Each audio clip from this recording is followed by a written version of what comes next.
Hi, in today's tutorial, I'm going to show you how to edit a playlist name on Soundcloud application, or website. So first of all, of course, you would like to go and open the browser that you're going to use to follow this tutorial steps. Of course, for me, in my case, I'm using Brave. For you, you can use any other browser could be possibly working for you.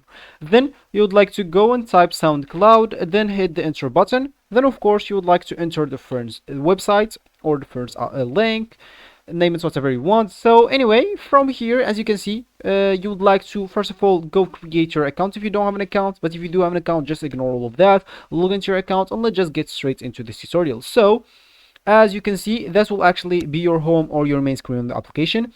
And you would like, first of all, if you don't have a playlist, you would like to go and create some playlists. So just click at like whatever song. So this is an example, this one.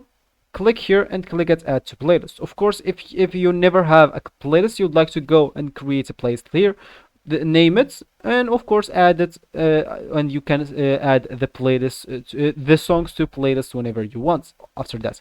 So as we said, for me, I already have a playlist. So of course, if you don't, I show you how. If you do, just go and click at your account here, and of course click at profile. So from here, I would like to click at playlist here, and as you can see, this will actually be my playlist. So of course, as you can see, we will have an option here called edit. That option will actually edit everything in the playlist we want. So if you click on it, as you can see, we can upload even an image. We can change the title of it. So test 99. Okay, to just show you the difference. Of course, you can add the release date, the gender, etc. I don't care about that.